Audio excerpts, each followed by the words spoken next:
live in a world awash with images. They tell us what to eat, where to go, how to live, and how to dream. We make life-changing decisions with the help of a snapshot. But in the digital deluge are pictures that bring us self-doubt. Images of beautiful people living perfect lives. And now, millions of people are taking selfies, seemingly in control of their image, but actually becoming self-obsessed and insecure. Perhaps the camera that's enslaved us could also set us free. By exploring the idea of the body beautiful, maybe we can rediscover the genuine beauty of individuality. To do that, we need a master photographer. My name is Rankin. In 20-odd years, I've photographed thousands of people, and increasingly, they have something in common: unease. There's this illusion that people love taking pictures of themselves and love being in photographs or love photography. It's not true. Most people that come into my studio, they feel initially uncomfortable. The beauty bar may be set too high, and I've helped put it there. If I'm part of the problem, I want to be part of the solution. I've set myself a challenge to photograph 4 people, 2 from the selfie generation and 2 who are older. They all positively hate their appearance and the camera. I want to show them what they see as flaws in a new light. It looks heroic. This is gone. They don't know what's going on in your head. What do you not like about your face? I think you're brilliant. I believe character and individuality equal beauty, and in losing sight of that, we've been robbed of the power of confidence. What I would like is to be able to take the 4 subjects and give them the power back. My name is Alison Lapper. As an artist, I've often photographed my body to ask questions about beauty, though I don't press the buttons myself. Here we go. Growing up, I soon learned that some bodies conform to an ideal, but not mine. I was raised in an institution where they wanted us to look more normal. There were artificial limbs to help society feel less uncomfortable. I left at 17 with my own ideas of beauty. In 2005, in Trafalgar Square, naked, pregnant and disabled, I was 13 tons of questions about beauty, thanks to the artist Mark Quinn. Rankin has used the camera to reveal the person in personality. Together, we want to explore the boundaries of what we all find beautiful. Beauty is not one particular way. It can be in many different shapes and forms. Now I've got the chance to work with Rankin and with people who are used to hiding their bodies away. We want to show them the power and the beauty of looking different.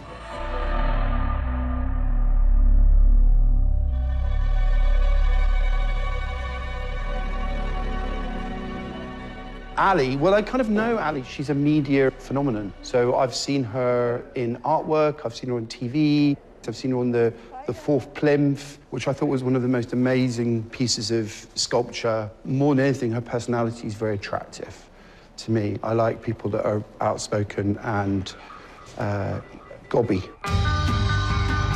This is where we hope 4 people that are anxious about their appearance might see themselves differently. Just coming to a photo studio will be a challenge. Where do you want me? If I slide off, just catch me. Love it. I am relaxed, comfortable, I'm enjoying it. I like being centre of attention. This didn't happen yesterday. It's taken years and years of learning to love who I am and how I look to be this confident. Wow. Do you like the idea of it? I love it, yeah. I had 3 years of doing an art degree where I completely just looked at me. And that really changed how I felt about me. And, you know, did sculptures of myself, put them on the wall. Great. Tutor came in and said, "You've got great tits." And I thought, great, I'm doing okay then. Fierce face. Yes. Boom. That's what I want. I was kind of going for that, like, wanting to put her on a pedestal, but wanting her to have that I love her feet. It's like she's almost kind of going... It's very sculptural. It's independence. She's balancing on this and making it work. I love it, and it just makes me look like the strong person that I am. It's quite sexy. Best foot forward. Cool. Great. It's so easy to get something out of Ali because she's there wanting to give it to you, and she's got that confidence. That's wicked. Oh, I like that. Great, I love that. Hold that.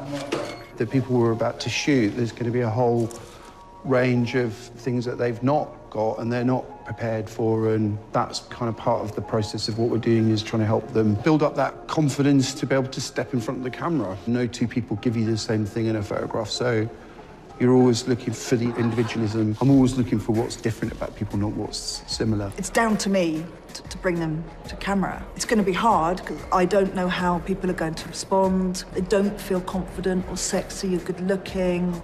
All those things that we're all supposed to feel that actually probably most people really don't. I think it's going to be a real challenge for them. Our subjects all know about Rankin's offer of a photo session. But before that, I want to know more about them and why they've spent years avoiding the camera. While I know a few details, each visit will be a journey of discovery for me.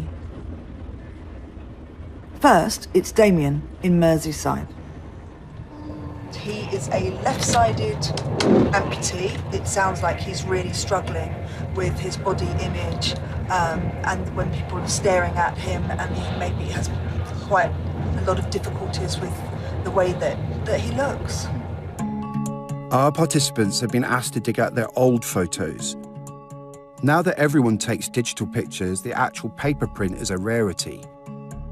Family snaps already feel antique. They came from the chemist smelling like science. Like faces, they were often imperfect, but pre-Photoshop, they were a bit truer. Even the fuzzy ones jerk you back in time. I remember that.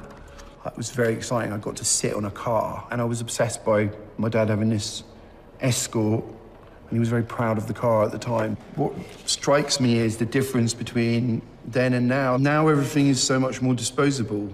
You know, pictures like this with the mistakes from the chemist, that's very precious, whereas that'll just be deleted now. I think that photography is in danger of losing what it originally was meant to do, which was to capture moments. These are objects, they stay with me. I love them, I care for them, they tell me about my life. Am I gonna do that through some social media account? I don't know. Damien's appearance changed suddenly in his late teens. At 16, I developed a limp and a lump just above my left-hand knee that didn't go away and continued to get bigger. It was cancer, basically, which had unfortunately by that time spread right the way up my leg. So ultimately led to me having an amputation from the hip down, which comes in handy for some things. In some ways, he's kind of proud of this leg. And he's worked with the technician and the prosthetist to produce this. Kids tend to think it's a bit space age and it's a bit sort of Terminator. It really is quite heavy. It's a massive achievement to be able to walk with it at all. Damien's photos show a handsome lad in the thick of the action. He was one of the guys. Yeah, happy childhood. This is the last photograph of me whole. That's obviously me in the middle. I mean, did you look at yourself in a mirror? So if you went to a bathroom? I used to have mirrored wardrobes, or there was a bureau unit in my bedroom, and I asked my mum to take the mirrors out. Really? Because you'd see what you'd look like. And it was just horrendous. Like this one, for instance. The first thing I see is I look at the leg. Yeah. I'd convinced myself in my mind that it should be hidden away and it shouldn't be seen. Damien's problem isn't what other people say, it's what they might be thinking, which is that he looks unusual. Rankin needs to photograph unusual as powerful. When you look in the mirror, what do you really see? Well, I don't like what I see. It doesn't feel like I'm whole. It's when you see your public reflection, it still jars. Yes. I mean, I was always vain when I was younger. Yeah. Yeah, I've always cared about my appearance. And has that changed? It's been compromised. I don't look at the photo. I look at the bit that's wrong. You're going to be putting yourself in somebody else's hands to take, hopefully, amazing pictures. I'm hoping that if I can be seen in a very positive way, that will appease me. So when I look in the mirror, I'm not ashamed and I'm not embarrassed. Damien's partner, Sue, sees what he can't see, a whole person. He sees a victim in the mirror, but we see a survivor. All he sees is the part that's missing. He was limiting what we could do because of how he felt people were going to perceive him. And one of my phrases was always, stop being a prisoner in somebody else's eyes. Around the age Damien lost his leg, I made a decision about my disability. I could either try to look like everyone else, or I could shove my difference in the world's face. I moved on, but I think Damien got stuck. Luckily, our generation didn't have social media. We couldn't compare our bodies to millions of perfect ones. My teenage postings would have confirmed how different I was. Social media is more about showing how we can all look the same. This is the kind of thing I would wear to take a selfie. I always stand like slanted down, one bended knee. Sometimes I might use a door as well and then take a selfie with the door. I don't like that one, nor that one, nor that one. Faye is a model. She's used to being looked at, but when she takes a selfie, she's being judged as well. On a lot of smartphones, you've got a feature called Beauty Face, which will just totally smooth your face as soon as you take the picture. I know friends of mine that have Botox, they've had lip fillers, they have boob jobs. I think they take an image, don't they, of a celebrity and say, I want to look like that. It's the norm, isn't it, these days? Faye Louise isn't part of our project. She's ready for the rating, which is part of social media. But Alana, our second participant, dreads it. There have been days where I've taken sort of 200 plus selfies a day and end up deleting all of them because I didn't like any. I used to use social media. I'd be on it constantly, looking at friends of friends, celebrities, and looking at the way they looked and wishing I could be like that.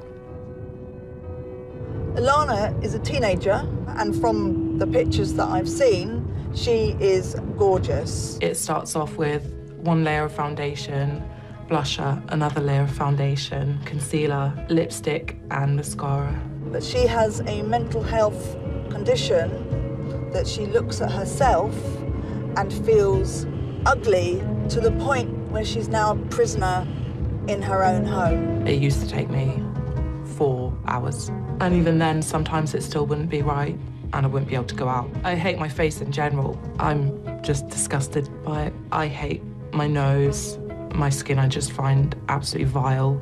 I just think I'm gross. I used to think I was so bad that it would be cruel to other people to put them through seeing my face. You know, I thought I deserved to die, be locked away in a dark room. I have to check in different lights, different mirrors, see all the marks and blemishes, constantly checking, constantly reapplying makeup throughout the day. This is more than teenage angst. Alana has body dysmorphic disorder. It's a mental illness that can lead to isolation, self-harming, and sometimes even suicide. When she was 14, Alana started to see something frightening in the mirror. The little blonde kid who'd happily smiled for the camera stopped appearing in the family photo albums. What do you see when you look in the mirror? I see marks, I see blemishes, I see bumps, I see lumps all over my face. I also skin pick. I will sit in the mirror and pick at all the marks and all the blemishes, so the skin was sort of broken and raw. So if somebody said to you, like myself, you know, I think actually you're very attractive. I don't take that as truth, no. Right. When you see magazines full of airbrushed celebs, how does that make you feel? It just automatically comes up the feeling of, you know, hatred towards yourself. You know, why can't I be like that? The photo shoot with Rankin, how do you think you're going to prepare yourself? I've never really let other people take photos of me, have control of what's being taken. But I'm also hoping that it will change the way I see myself, possibly. Alana's obsessed with her warped self-image. She's trapped. I think there's a lot of brave face going on. I mean, you know, she was telling me about how she felt about her face. I found that really shocking and profound. I wouldn't be surprised if we got there and she went, can't do it. The technology changes, but the job of the portraitist doesn't. Rubens, Rembrandt, Renoir, Rankin? We're all out to make a likeness that shows the sitter and the viewer something more than a mirror would. Portraits were used to show status or beauty, but always uniqueness. That's the quarry, the thing you want to reveal. The selfie portrait is different. It's not about the beauty of individuality, but the comfort of conformity. The image industry peddles a generic look that everyone can strive for, but that's just out of reach. Beauty is a commodity, rather than something we all have for free. And once everyone has bought it, when everyone looks the same, the target moves. It's important that I think that kids like Alana understand that this is ephemeral, it's a moment. What she has going on in her head is a preconceived notion of what is beautiful. And what we're trying to do is say it's been changing and shifting for years and years, and it's a created thing. Even if it's created by her peer group, and the people in her peer group can be Kim Kardashian now because everyone takes a selfie, it's artifice, it's fabricated. These are from the 1890s, and the aesthetic is completely different. And even within my time as a photographer, we've gone from glamour, like supermodels, to waifs, to heroin chic, to now it's like a mixed match of everything. You know, you can see at this period you've got like pinched waists, large breasts, big bums, and a very unusual fascination with curly hair. Within 30 years of this, girls wanted to look like boys. Damien will be the first to brave Rankin's camera. And brave is the right word. Even a negative self-image can be familiar. Change can be unsettling. Well, the photographs are really, really not telling me much, actually. This guy seems happy, so it feels to me like this is something that he may have bottled up for a long time. He's really not comfortable to wake up after what happened and no leg and no counselling. There's a lot of staff feelings, emotion, because he wasn't really allowed to talk about it. It's almost like it's taken his manhood away. Meeting Damien in the flesh is very reassuring. His photos didn't show how handsome he is. The hair and makeup team will spruce him up a bit, but he's a bloke, and they know not to make him feel emasculated in any way. When I talked to Damien on the phone, his big thing was he wanted to show how invasive the prosthetic is and how difficult it is.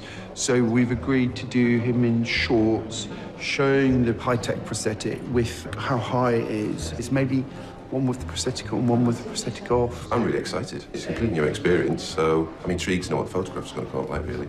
There he is. It's amazing. Can I see you walking it? Yeah. The prosthetic's impressive, but without Damien, it's just a bit of metal. The shorts force us to celebrate his victory. In trousers, he's just a bloke with a limp. I want him to revel in what he is now, not what he used to be at 16. It looks amazing. Yeah. It's kind of like RoboCop or something. It looks cool. Great, let's have a quick look at those. Wow. I like that. I'd never dreamed of previously being photographed like that, where you can see the full entirety of the prosthetic. Definitely don't see that when I see myself. That looks quite alien to me. I'm not really sure that it is me. Damien doesn't feel part of the classical picture of beauty, your male models, sporting prowess. And I would just like him to feel that he is, and he doesn't need to hide away. It looks heroic. I don't know how that feels for you when you Well, look seeing at myself it. like that is different because I never view myself as being like that. I always feel quite vulnerable. The power, the strength is phenomenal. I look at that and I'm like, anyone that's dealing with that is a hero. This is gone. That means you're dealing with that. Yeah. Look at that. Yeah. It's like, don't mess with me. Yeah. And I promise you, the gap and what you're filling it with is very, very brave. To me, it shows strength. And that's what I see all the time. I've never seen myself in that way before. No hiding away from that. Quite hard to look at, really. I think you should be proud of it. That could be a monumental move in the right direction to start maybe accepting what I am or what's happened to me. It represents all of the difficulties that you've gone through since you were 16 years old. I'm very pleased with that. Good. I'm really glad you like it. I'd like to do the one without. Yeah, let's do it. I really don't think a photograph can change someone's mind immediately about themselves. I think that it can be part of a process of healing. One of the things that a lot of people would say to me is, I didn't think I looked like that. I didn't think that was what I was like. And it's just a matter of perspective and how you're viewing yourself. I certainly prefer the image with the prosthetic on than the one without. I think you can see a bit of the vulnerability coming. Yeah, you can. This makes you feel dependent. Exactly. And this doesn't. The leg makes you feel like you're in control of it. You look much stronger. This is a more like you're challenging the world. He's saying yeah, and he's saying sorry. Yeah, I think I'm the person on the right. Right. When I should be portraying the person on the left. You don't even should be. It's not a conscious decision. You're just doing it. Look. One of the words that I'd used about what I wanted to achieve from this was empowerment. And I think it certainly achieved that. And it doesn't make me feel vulnerable. It doesn't make me feel ashamed. It makes me feel proud. Thank you for doing it. And I'm glad I've been a part of it. I think you look great. Yeah. I wasn't at all sure it was going to turn out as amazingly positive and brilliant as it has. I hope he feels this upright man is me, not this underdog. I've got a smile across my face, which is always a good sign. It's not been there for a long time, but yeah, the whole thing has been a fantastic experience. Are you 16 again? Yeah, but with a lot more confidence, a lot more self-belief. It's wonderful. The difference between how we look and how we think we look is partly about whose opinion we value. At art school, I used my body as a tool. I made art that pleased me and saw strength that I was proud of. We studied sculptures that were classically beautiful but had no personality. I had bags of that. I knew they were the ideal and I wasn't. So I found one paragon especially confusing, and Venus was her name.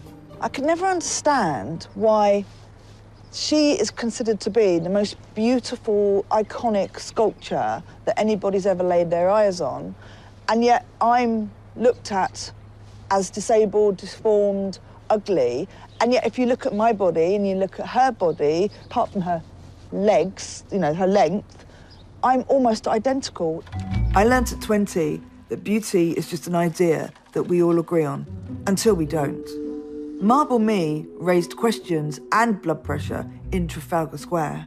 Statues should be of attractive people with arms, like Nelson. Defining beauty isn't important, but to some parts of the fashion trade, keeping it something exclusive and expensive to attain is. Seeing beauty in every face made visual guru Terry Jones a revolutionary back in 1972. For me, the beauty is always in the imperfections. I always like the imperfect image, because the perfect image always looks so boring. And so you're looking for something that has that kind of energy and has that truth.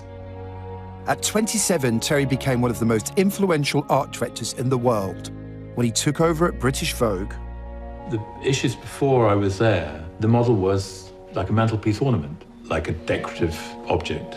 And I was much more interested in treating people as people. in 1980, he created ID magazine, which celebrated youth, style, and real faces. The role of Vogue was to produce a world that was hardly attainable. With ID, what we tried to do was produce something which was attainable and part of your life, but it was still extraordinary. You just moved over to real people? Yeah, the people to be photographed were on the street. They looked brilliant the way they were. That diversity was really important. If they can express themselves, everyone has that beauty. Making yourself different rather than the same. There's an unspoken social agreement about how we should all look. It won't have caused Alana's mental illness, but it can't have helped. Her therapist, Rob Wilson, must prepare her for Rankin's shoot. When it comes to actually standing in front of the camera, what kinds of thoughts do you think are likely to pop up into your mind at that point? I think I'll just be overwhelmed with anxiety. Rankin will have photographed I don't know how many hundreds of people or something, but I'll be the one that doesn't work out. You know, how will they look? What if they're absolutely disgusting and then they're shown to people? I can't really see now how they would be good, so I'm sort of expecting that they won't be. How challenging the photo shoot is going to be for Alana probably will depend a bit on whether she's having a good day or not such a good day. BDD can be very much activated or sort of somewhat deactivated. And if it's really switched on, then the person with BDD is going to feel very self-conscious, very awkward, and then having a lens pointed at you is going to be very difficult. The lens can seem unforgiving, but what it shows us is reality. If we accept the truth of our appearance, we are empowered. That's the journey I want for our third subject. Carly has alopecia. The more her hair fell out, the more she loved hair and all it represented. I trained as a hairdresser. I just wanted to do something with hair and a form of comfort. Carly's hair first fell out when she was 11. Then it grew back and fell out again and again. That would have been when my hair first grew back after I first lost it. OK. I got rid of lots of photographs and I didn't have any photos taken of me. I had all my mirrors covered up in the house. I couldn't look in the mirror or anything. Did you get teased? Yeah, and I remember one boy pulling my hat off in front of everybody. I just remember screaming and just hiding behind this bush in tears. That was when I was about 17, in my first decent wig. From the age of 11 to about 20, it would just come and go. And then, out of the blue, sort of March last year, it was thinning out and it got to the point where there was just nothing there at all.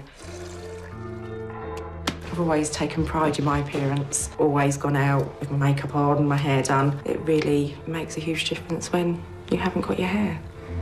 I've always been very open and honest about it, but it's something that, being single, I'd struggle telling somebody if I was going on a date with them.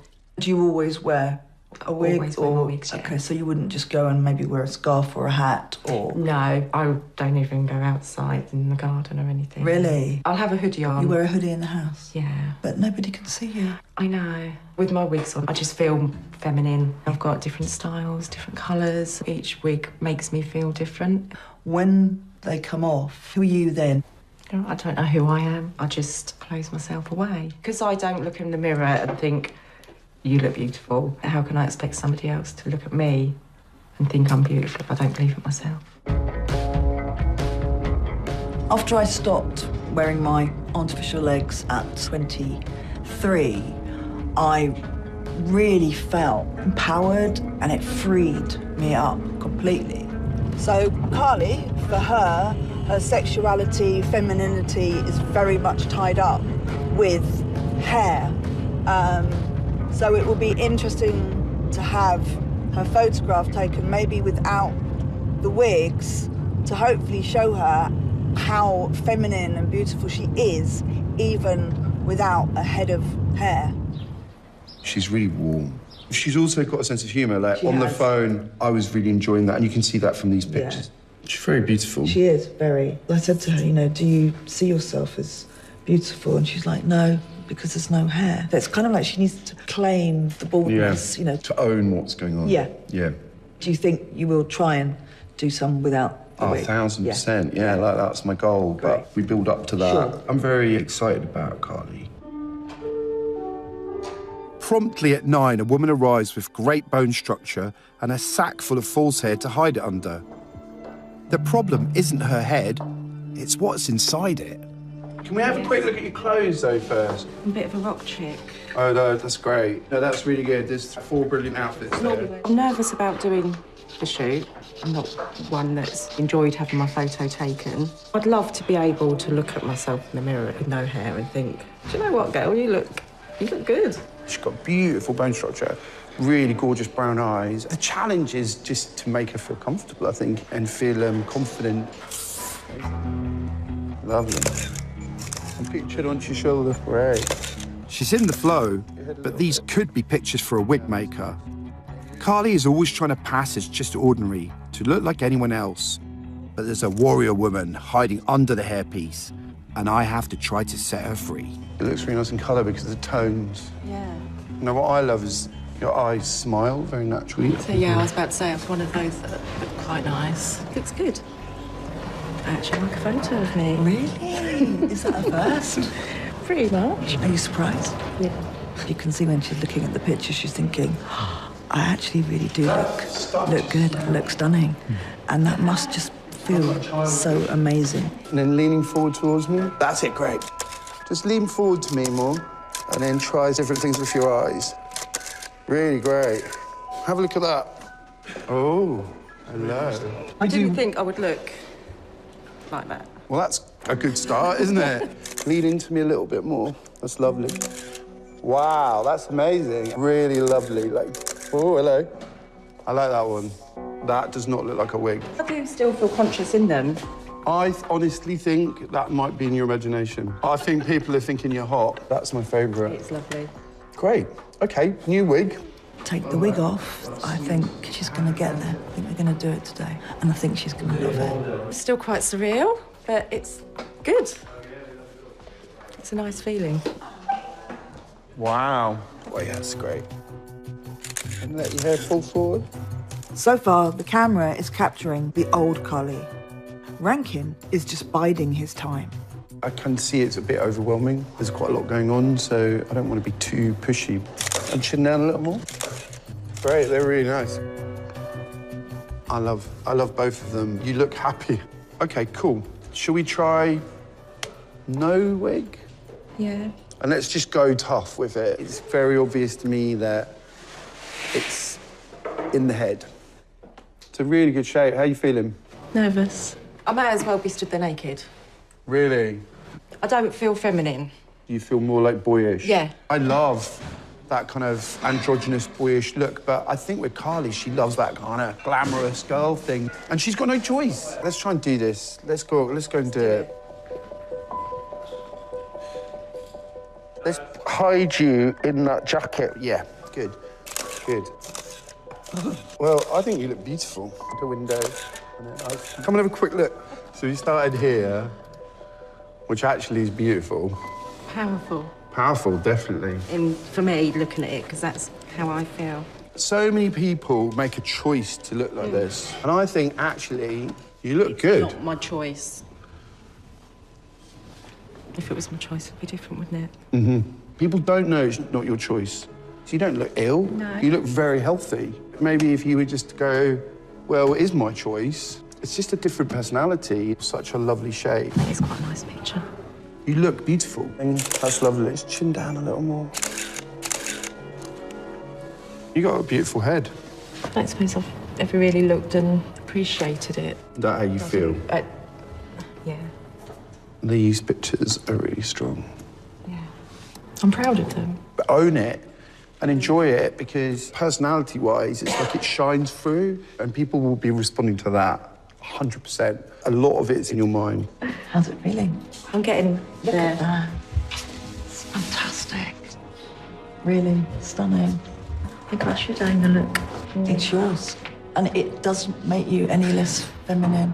Feel good about you. You've been so brave doing this. Now you've got to take that out on the street. I do feel, looking at the pictures now, that I could brave it. Yeah. David is a student of psychology. It helps with his positive attitude to his neurofibromatosis. Half his face is distorted by tumours. As a teenager, David was taunted on the street and took refuge in computer games. At 22, he's a realist. Physically, you've got one ear way lower than the other, really lopsided face, basically. But I don't have a problem looking in the mirror anymore. I remember one module in psychology where we learned about facial symmetry and like how the more symmetrical your face was, the more beautiful you are, and that was an interesting lecture. Back in the day, I had this long, really greasy, shite haircut, which would just cover all my face. I think the long hair sort of reinforced that sort of hiding away aspect to the whole facial disfigurement. David's agreed to meet in London. I want to get him to own his difference and celebrate it. Thank you very much. Knowing he has a history of hiding himself away, I've asked to meet in a cafe with more glass than the Crystal Palace.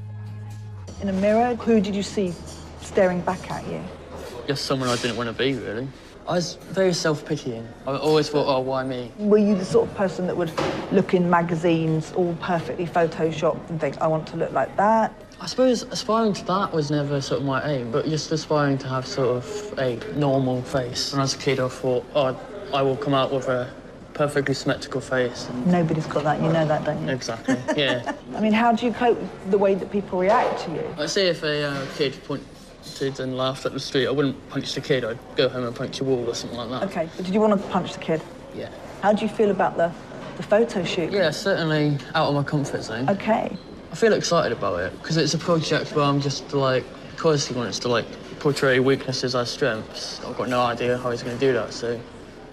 I think he will bring out you, and you will be blown away. I'm quite excited to see it, definitely. I think he lacks confidence, self-belief. He expects a lot from himself. If somebody said, oh, he's half a good-looking face, I actually think all of him's a good-looking face. He is a unique package. I don't think he feels that at all at the moment, but I hope that he will do eventually. David's is an early morning shoot. The studio takes time to heat up and everyone's a bit cold. But David's immediately warm and engaging. Did you get people being rude?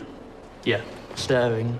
Which you can understand, because they're just curious. You know, once or twice, I've had people pointing and laughing. His facial disfigurement isn't what you see first.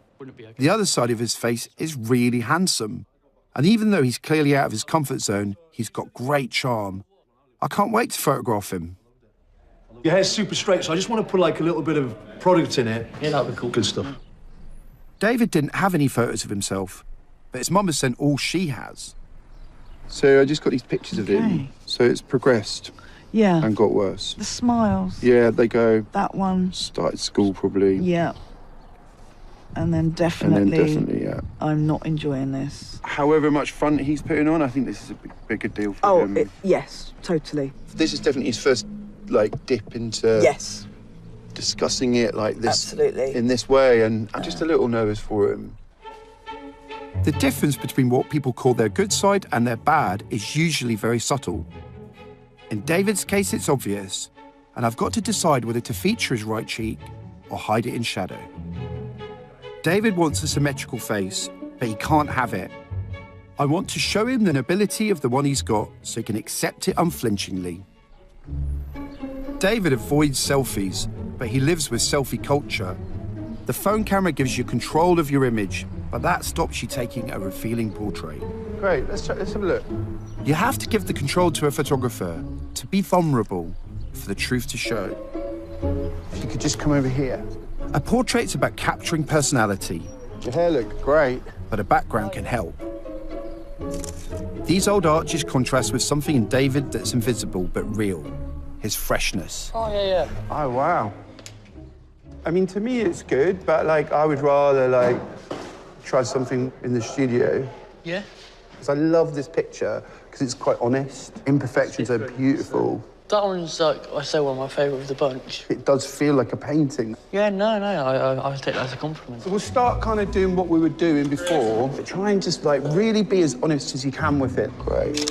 That's good. And relax your mouth a little. That's really interesting.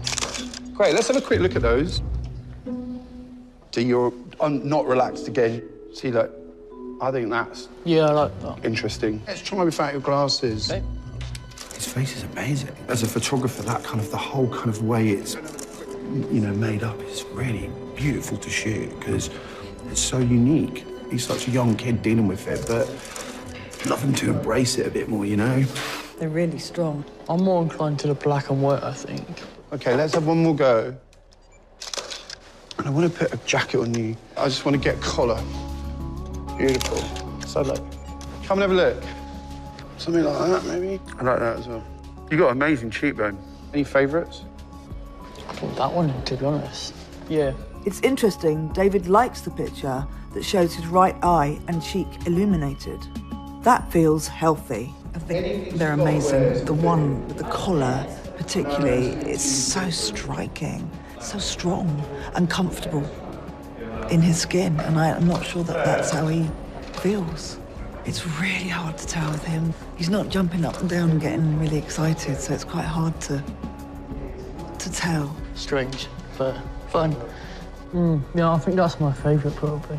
The bigger collar is nice, though, isn't it? Yeah, definitely, yeah. What do you think? Yeah, like, it feels good. I've never sort of had a photo that I've actually really liked of myself. But I actually quite like how I look in that one. There's part of me that doesn't want to hide you in the shadow, and you look confident there as well. The not hiding is somehow more powerful. Yeah. One other thing I'd quite like to try. We try 45. I felt like we were being too safe, so I went to the wide-angle lens. It made me just have to go closer to him, and he had to deal with me in his space. You have to confront the camera. That's great. I like that one a lot, actually. There's something kind of quite confrontational in it. I think you're very likeable in this one, but I think in terms of this project, I think that's better, because your journey is more about confronting how you feel about it. That photo, I think, makes me like this side of my face more. So, yeah, I think I prefer that one. OK, great. Yeah. Great. Sorted. So I can see sort of confidence in that, which I didn't necessarily know I had. I've got something that for once, like, I've looked at my face and I actually quite like it. I've never seen you look like that before. I mean, that is differently beautiful. Yeah, it really is. I really, really do like that. Consumerism creates insecurities that cost money to fix, preferably temporarily. This project offers no fix, just the evaluation of long-held opinions. For a few moments, 3 people have enjoyed the fresh idea that looking unconventional is desirable. But could they feel better permanently? Photographs now come en masse, are glanced at and deleted. I want these portraits to speak their truth forever. Oh, that's cool. Wow. Oh, I really like that, yeah. That's fabulous. That makes me feel quite proud, actually. That's really cool. I'm really happy with that. That portrays what I'd hoped it would. And that shows me at my most stripped back. That's everything I could have wanted and more. I couldn't even imagine a result like that. That's what I've always seen Damien as. Even the facial expression is unbowed, I think. Quite difficult to take in, really. That's my face. It's, like, surprisingly easy to look at, like... I almost don't want to stop looking at it. I think this is one of the first times that I've actually sort of looked and liked the photo of me. This would give me some inner strength rather than something I want to hide away from. And I'd be proud to put this up on the wall. This actually, you know, captures my whole face, disfigurement and all. But I still really like it. Carly couldn't move on. She was trapped in the childhood moment that her hair first fell out. Her picture is about the now. It records a beauty not everyone has. A gift. It's amazing. I see a strong, emotionally powerful person. Can you see how beautiful it is? I can, yeah. It's just such a lovely picture. It's fantastic, isn't it? We are still beautiful. It is just hair. Absolutely. I do feel, in a strange way, glad that it's happened. I look in the mirror now and I think, oh, I don't want you to grow back. I've got used to it. That was the best day of my life. And my confidence has really flourished. I can look in the mirror myself and say, yeah, you're really all right. I've had a long, hard journey to get to that. Long journey. 100% completely worth it. Alana yearns to look like everyone else, but believes that she is horribly unique. We can't hope to cure her, but at least she'll have a picture of the truth. That's if she makes it to the studio. Her therapist has done his best.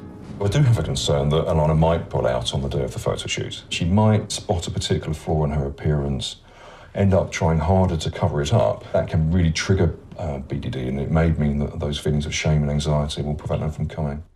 Her mum has sent me some of the few snaps that do feature Alana with her brothers before her fear of the camera kicked in. To me, kids always look good in pictures. These are all kids growing up. Their dad's taking pictures of them. Yes, they're a bit forced, but they're just, all the dad's trying to do is go, I get them, you know, something to remember. And that's what's lovely. Whereas now what people are doing, more and more often is taking pictures with an idea about how they're going to look in them. What's strange about looking at these pictures is how this person has turned into this other person. Alana represents everything that I'm about. So I'm about people feeling good in pictures and feeling comfortable, but of course the pictures that I take, I'm sure, influence people. So I kind of feel I'm part of the problem. Alana is the selfie generation, with a fixed idea of beauty created by the camera. I want to use the same technology to make a picture that shows the natural-born beauty her mum Scarlett sees. I noticed today that Alana didn't have any makeup on. It's amazing. I think because she really wants to do this, that's sort of made her get over her fears. Makeup's her safety blanket. This is definitely a one-off. It's not about the makeup, though. It's about being touched. Have you had anyone else do your makeup? Never.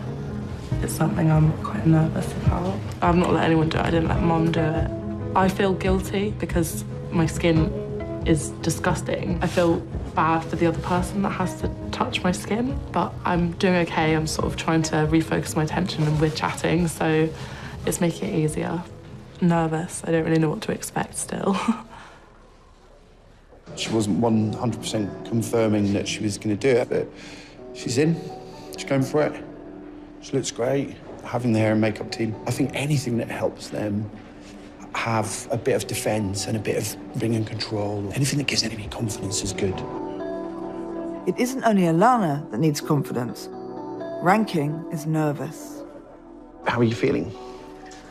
I'm okay at the moment, yeah. I'm okay.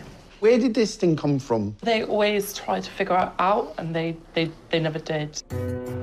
I just really want to hear what's going on in her head. I'm used to people being nervous of the process and nervous of being under the microscope, but I've never met anybody that actually hates it. They don't like to see themselves, so I couldn't be more nervous. Alana's shoot is different. The others came willingly, but she is here reluctantly. Rankin is on the back foot. Can you do one of us together? He's offering a unique portrait, but she might not see that at all. Great, let's go and have a look. I really don't like the way I look. Tell me why. I really hate it. Sorry. What don't you like? It's okay, just be honest. Literally all of it, yeah. She doesn't like it. Yeah. I don't know what's going to happen. And she's embarrassed. She's saying sorry, and she doesn't need to be saying sorry. Right, we're going to use this. It's called a leaf blower.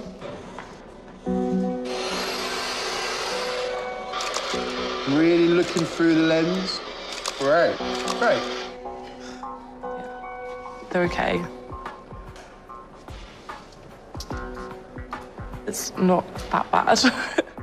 I don't want my photos to be taken by anybody else. I hate that feeling. If the camera is directed anywhere in my vicinity, then I'm completely anxious. So I like that because it's a bit sillier. Yeah, okay. I mean, you look pretty hot. That's a beautiful picture. What about that one?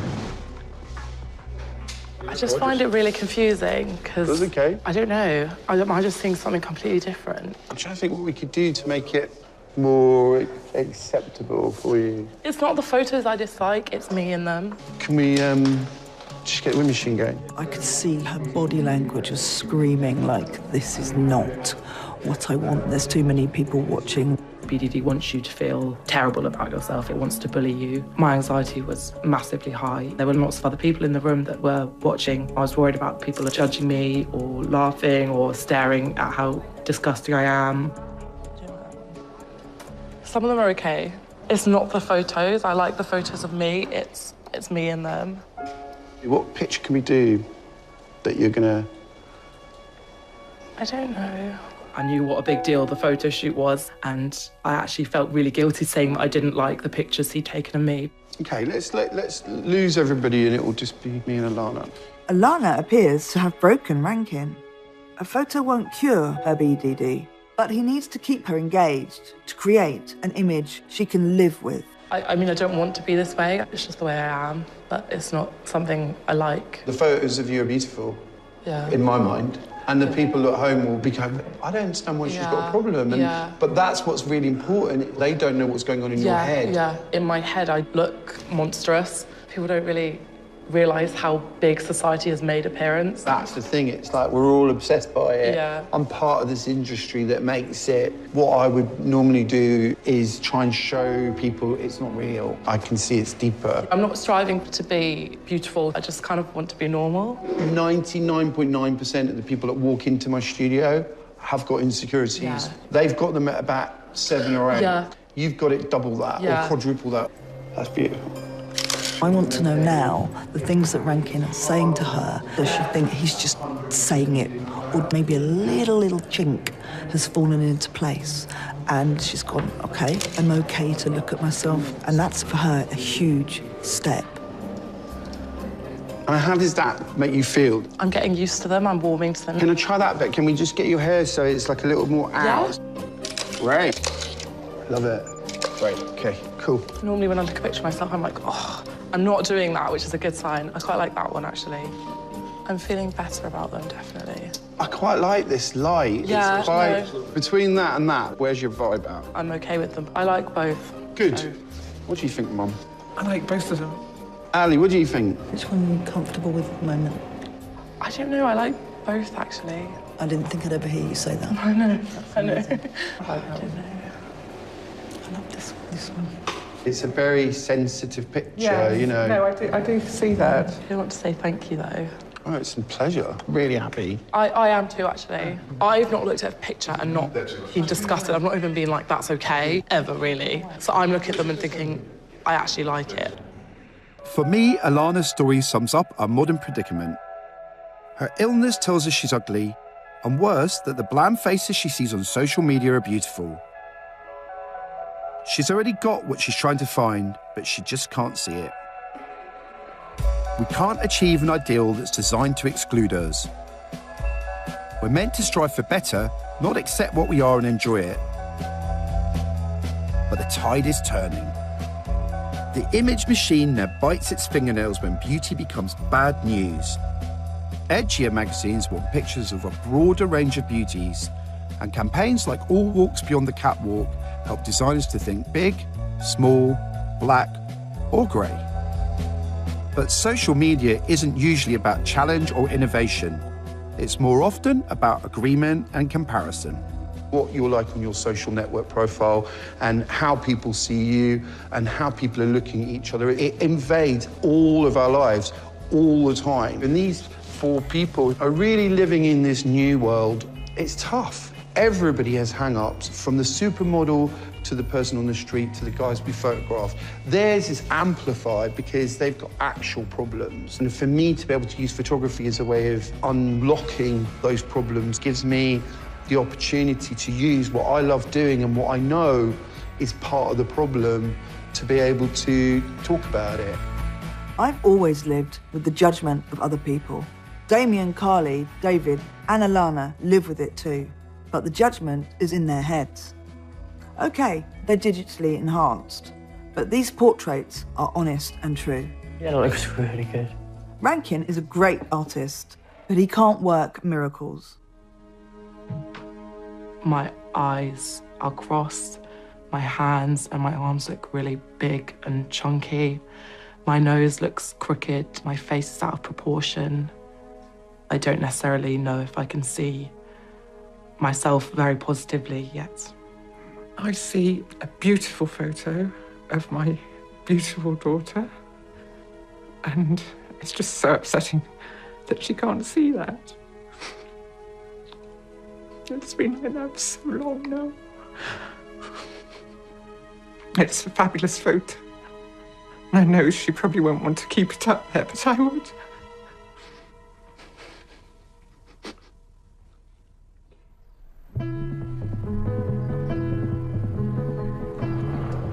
The myth that we should concern ourselves with looking so beautiful that others notice serves nobody.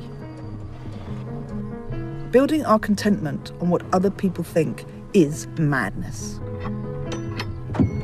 Our subjects are worth a second glance because they are unusual.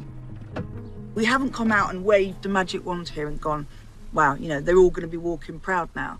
They've still got their journeys to go through. But if you come from a better place and feel better, you can move on with your life in a more positive way. Rankin said he wanted to give them their power back. That's the power that comes from being happy with your self-image. He said he didn't think that a photograph could change someone's life. I think Carly might disagree. She thought she knew how others saw her, and she agreed with them. But she was wrong. We saw something else. The camera that's built the lie has delivered the truth, and the truth sets us free.